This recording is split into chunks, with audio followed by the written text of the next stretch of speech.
నమస్తే welcome to our channel breaking news చూస్తున్నాము 2014-19 ఎన్నికల్లో గెలవడం జరిగింది మిథున్ రెడ్డి గారు రాజంపేట స్థానం నుంచి కానీ ఇప్పుడు రాబోయేటువంటి ఎన్నికల్లో ఎలాగైనా గాని మిథున్ రెడ్డి గారిని ఓడించాలి అని చెప్పేసి టీడీపీ జనసేన కూటమి బీజేపీకి రాజంపేట అభ్యర్థి స్థానాన్ని ఇవ్వాలి అని చెప్పేసి ఆలోచిస్తున్నారు పట్టుదలతో కూడా ఉన్నట్లుగా తెలుస్తుంది మరి ఆ స్థానం నుంచి బీజేపీ అభ్యర్థి నల్లారి కిరణ్ కుమార్ రెడ్డి మాజీ ముఖ్యమంత్రి ఆయన్ని పోటీ చేయించాలనేటువంటి ఉద్దేశంలో ఉన్నట్టుగా తెలుస్తుంది మరి ఈ అంశానికి సంబంధించి మనతో మాట్లాడడానికి వారి విశ్లేషణని మనతో పంచుకోవడానికి ఈ రోజు మనతో పాటు ఉన్నారు సీనియర్ పొలిటికల్ అనలిస్ట్ అంకమరావు గారు ఉన్నారు వారితో మాట్లాడదాం నమస్తే అండి నమస్తే అమ్మా రాజంపేట స్థానం గురించి ఇప్పుడు మాట్లాడుకున్నట్లయితే వైసీపీకి ఇంతకు ముందు రెండు సార్లు జరిగిన ఎన్నికల్లో కూడా మిథున్ రెడ్డి గారే గెలిచారు కానీ ఇప్పుడు ఎలాగైనా కానీ మిథున్ రెడ్డి గారిని ఓడించాలని చెప్పేసి టీడీపీ జనసేన కూటమి ఆ స్థానాన్ని బీజేపీకి ఇవ్వడం జరిగింది ఆ స్థానం నుంచి నల్లారి కిరణ్ కుమార్ రెడ్డి మాజీ ముఖ్యమంత్రి ఆయన్ని పోటీ చేయించాలి ఒకవేళ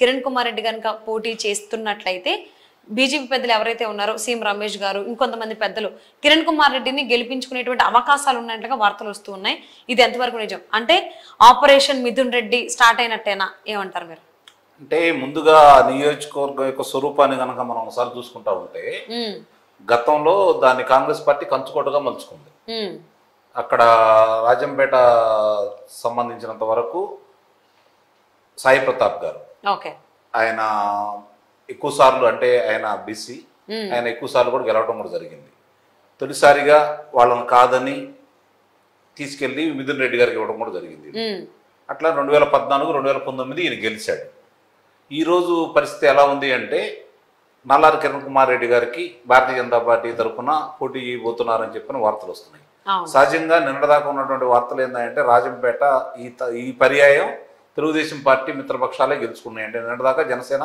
తెలుగుదేశం పార్టీ అనే భావించారు ఇప్పుడు భారతీయ జనతా పార్టీ వచ్చింది కాబట్టి భారతీయ జనతా పార్టీకి ఇవ్వాలని ఒక నిర్ణయానికి వచ్చారు ఆ నిర్ణయంలో భాగంగా నల్లారి కిరణ్ కుమార్ రెడ్డి గారు మాజీ ముఖ్యమంత్రి గారు పోటీ చేస్తున్నారు బలమైన అభ్యర్థి అందులో ఎలాంటి సందేహం కూడా లేదు ఇప్పుడు ఉన్నటువంటి ఆ 7 సెగ్మెంట్లో పోల్చుకుంటే పొంగనూరు ఒకటి తప్ప మిగిలినట్లన్నింటిలో కూడా ఎంతో కొంత ఆధిక్యత తెలుగుదేశం పార్టీకి వచ్చే పరిస్థితి కనపడుతుంది అలాగే లోక్సభ పరిధిలోకి వచ్చేదానికి పొంగనూరులో మరి ఎంతవరకు వీళ్ళు విజయం సాధిస్తారనేది చూడాలి అక్కడ వ్యతిరేకత ఉన్నా కూడా వీళ్ళ యొక్క ప్రణాళికలో భాగంగా సరైన అభ్యర్థిని పెట్టకుండా ఇప్పుడు దాకా 2014 కావచ్చు 2019 కావచ్చు సరైన అభ్యర్థి పడలేదనే భావిస్తున్నారు ఇప్పుడు అక్కడ చల్లా ఉన్నారు కాబట్టి బలమైన అభ్యర్థి అందుట్లో ఎలాంటి సందేహం కూడా ఏం లేదు ఆధిక్యతను బాగా తగ్గిస్తారు గెలుపు దిశగా పయనించే విధంగా వీళ్ళు సరైన ప్రయాణం చేయలేదనేది నా అభిప్రాయం అందుట్లో ఎలాంటి సందేహం కూడా ఏం లేదు వచ్చిన అవకాశాలని సద్వినియోగం చేసుకోవడంలో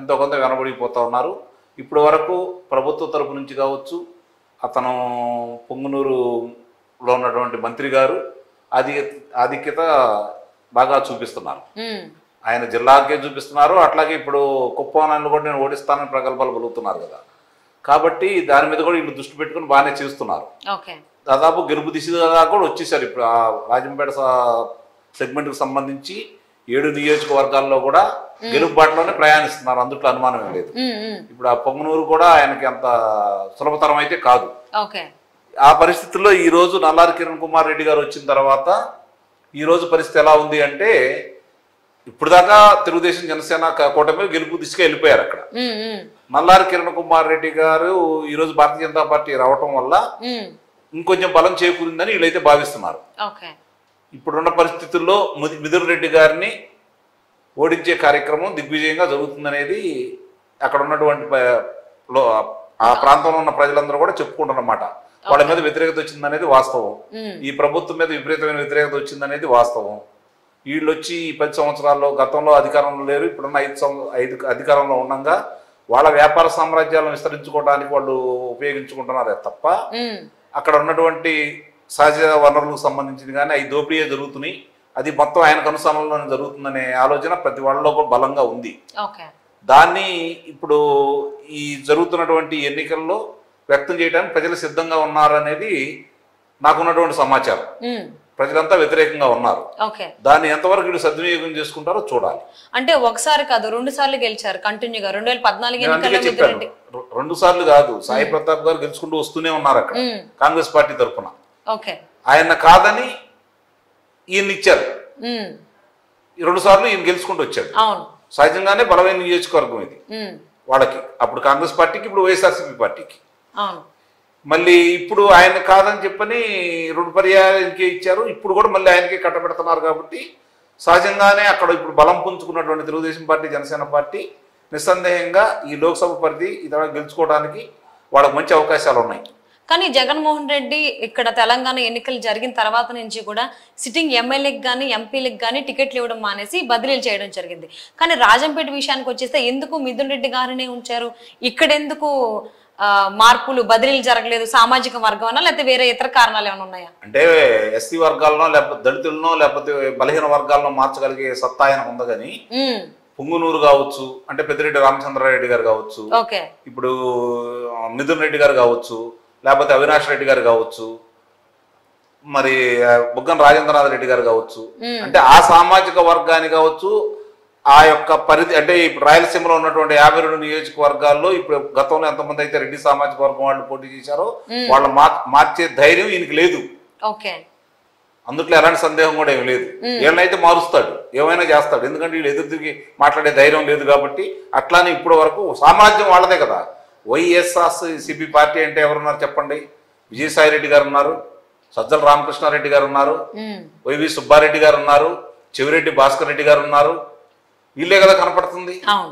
బయట వాళ్ళు ఎవరు కనపడుతున్నారు అక్కడ? ఎవరున్నారు చెప్పండి? ఇంకా వేరే వాళ్ళు లేరు కదా, వీళ్ళకే కదా రాసి ఇచ్చింది. కాబట్టి వాళ్ళే కదా పెత్తనం చేసేది.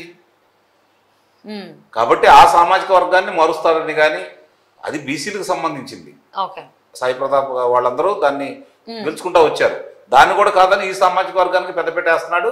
అయినా సరే గెలిపించారు ప్రజలు. చాలా మరి ఎందుకు అలా చేస్తున్నారు అనేది అర్థం కాని విషయం. సో అంటే ఇప్పుడు జనసేన, టీడీపీ కూడా చాలా గట్టి పట్టుదలతో రాజంపేట ఎట్టి పరిస్థితుల్లో రాజంపేట మాకే ఉండాలి అని చెప్పేసి. సో అందుకోసమే ఆ స్థానాన్ని బీజేపీకి ఇవ్వడం జరిగింది కొత్తలో భాగంగా. కానీ ఇక్కడ మనం ఆలోచించుకున్నట్లయితే 2 సార్లకు ముందు, అంటే 2014 కంటే ముందు జరిగిన దాంట్లో కాంగ్రెస్ గెలిచింది. కాంగ్రెస్ కంచుకోట అన్నారు మీరు ఆల్రెడీ. సో అలా ఆలోచించుకుంటే ఇప్పుడు కాంగ్రెస్ ఆంధ్రప్రదేశ్ లో ఇప్పుడే నెమ్మదిగా ఊపిరి పూసుకుంటోంది. సో మరి ఈ సందర్భంలో వైఎస్ షర్మిల గారు దాన్ని లీడ్ తీసుకోవడం జరిగింది. మరి ఇప్పుడు ఆ రాజంపేట నియోజకవర్గ ప్రజలు అటు కాంగ్రెస్ వైపు వెళ్ళేటువంటి అవకాశం ఉందా, కూటమి వైపు వచ్చేటువంటి అవకాశం ఉందా? కూటమే గెలుస్తుంది, కాంగ్రెస్ బలం పుంజుకుంటది. అట్టడుగులో ఉన్నటువంటి కాంగ్రెస్ పార్టీ కొంచెం మేము ఉండామని చెప్పి ఉనికిని సాటుకుంటది. అంతే తప్ప నాకు తెలిసిన వరకు 175 నియోజకవర్గాలు కావచ్చు, శాసనసభ నియోజకవర్గాలు కావచ్చు, లేదంటే 25 లోక్సభ నియోజకవర్గాలు కావచ్చు, వాళ్ళ ప్రాతినిధ్యం వహిస్తారని కానీ 1-2 కూడా నాకైతే నమ్మకం లేదు.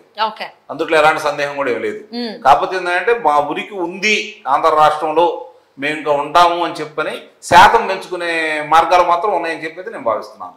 వీళ్ళ మీద వ్యతిరేకత ఉన్న వాళ్ళు, తెలుగుదేశం పార్టీకి ఓటేయడానికి ఇష్టం లేని వాళ్ళు కాంగ్రెస్ పార్టీకి ఓటేస్తారు. అందుట్లో ఎలాంటి సందేహం కూడా లేదు. ఓకే అండి.